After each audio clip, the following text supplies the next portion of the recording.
Hi, I'm Gael, and in this video I will try to help you decide if the Bibbulmun Track is a trail you should hike. The Bibbulmun Track is a 1,000-kilometer long trail in Western Australia that opened in 1998. It actually existed before that, but was not really used at all until significant work was done to upgrade the trail. It's been rerouted, marked better, and shelters and water tanks have been built. The inspiration for upgrading the new Bib came from the Appalachian Trail. The northern terminus is in Kalamunda, 30 kilometers east of Perth, and the southern terminus is in Albany. When I was living in Australia for 2 years, in 2010 and 11, I had a hiking book for trails all around the country, and it mentioned the Bibbulmun Track. It stayed in a corner of my mind, and when I got the chance to go back to Australia in 2015, I finally went to Perth to start my Bibbulmun through hike. I'm not going to lie, the Bibbulmun is not the most beautiful trail out there. In fact, the scenery for 2/3 of the trail can be a bit boring, as it is mainly in gum tree forest and sometimes completely burnt forests. That being said, it's still a trail I recommend if your mindset is tuned into what the trail is. One that allows for a very relaxed walk. The terrain is super easy and there are fantastic free shelters the whole way. They have plenty of water tanks, and in early spring, water was never an issue with them. It is a great trail to take it easy, walk short each days, and finish the day with a good book and a nice cup of tea at the shelter. Maybe playing cards or whatever lightweight game you might carry with a buddy you take or meet along the way. The comfort of the shelters is what I think makes this hike really enjoyable, and I'm not sure I would recommend it to someone planning on tenting all the way or someone who wants to do big miles. To me, the great shelters and cruisy hiking are the main reasons to hike the Bib. And this is Australia, so yes, you'll see plenty of amazing animals. Kangaroos, obviously, but also lizards, echidnas, kookaburra, cockatoos, pelicans, and snakes, of course. But also, if you're lucky and hiking in spring, you might be able to spot whales once you hit the coast. As I just mentioned, you spend a lot of time in gum tree forest, but also on the coast in the southern section of the trail. I'm not 100% sure I remember this correctly, but on my through hike, I don't think I met a single other hiker doing the whole trail. There were a few section hikers here and there, but overall it was a very quiet trail, especially considering it wasn't off-season.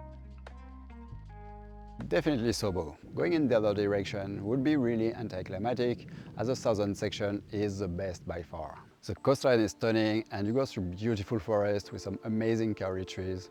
So yeah, for me, Sobo is definitely the way to go. But there can be a few reasons to go Sobo. If you're walking in autumn, you'll have better and warmer weather by walking northbound. Also, by going Sobo, you have quite a way to go until your first resupply, which is dwelling up. I think I started the trail carrying 9 days of food, though if you don't want to carry that much, you could probably hitch from a road before that or send yourself a package on the way. But it will be a bit of a mission. Technically, the trail can be walked anytime that is not summer, meaning not between December and March. But the only time you want to be on this trail is spring, when the wildflowers are blooming everywhere. The trail is famous for the diversity of its wildflowers, and that's the trail's biggest asset. I try to time my hike to get the best timing with the flowers and started in late August. But if I were to do it again, I'd start a bit later, maybe the second week of September. As far as terrain goes, I reckon this is one of the easiest long-distance trails out there. It is very flat, the ups and downs are not frequent, and when they are there, they're pretty gentle. There's a misconception that Australia as a whole is a hot country. Considering the size of it, that's like saying the US is a hot country. It is very hot sometimes in some places. But for this trail, you will need warm clothes and rain gear. I had a few nights below zero, and it did rain a fair bit. I also had probably the worst weather I've ever had on a trail. My hiking partner and I woke up one morning to a crazy storm. It was horrible. One look at each other and we knew we were not going to walk that day. It's the only time ever that I woke up and decided not to hike just because it didn't look safe. As I mentioned, this wouldn't be Australia without the snakes.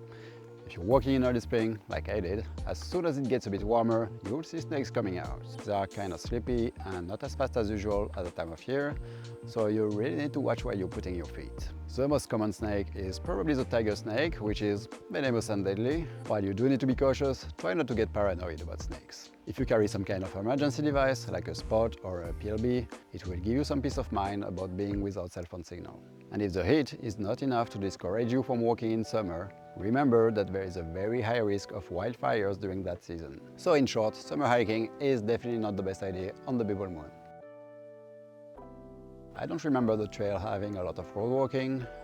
You do walk on the occasional forest dirt roads, but that's it. The official Bibbulmun website has a ton of useful information. You can also buy official trail maps at the Bibbulmun office/shop.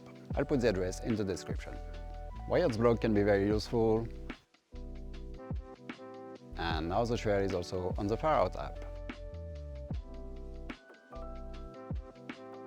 Most countries can easily get a 3-month visa for Australia, which is more than enough to walk the trail. Located between Walpole and Denmark, you can do a treetop walk where you walk 40 meters above the ground in the trees. It's $21, but it's pretty special and I'd say definitely worth it. Okay, this one is not really a side trip on the Bibbulmun, but if you find yourself with some extra time in the region, I highly recommend hiking the Cape to Cape track. It is a 130-kilometer long trail and it is one of the most beautiful coastal trails I've ever done. And from there, you can do a short side trip to Margaret River, which is Wine Central in Western Australia.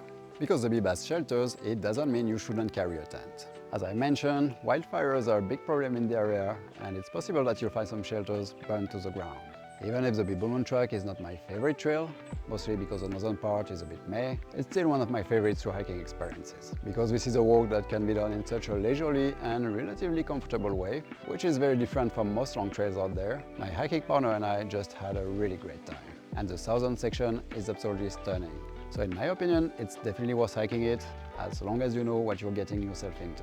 Though if I'm being honest, I wonder how much I would have enjoyed the hike if I had done it solo.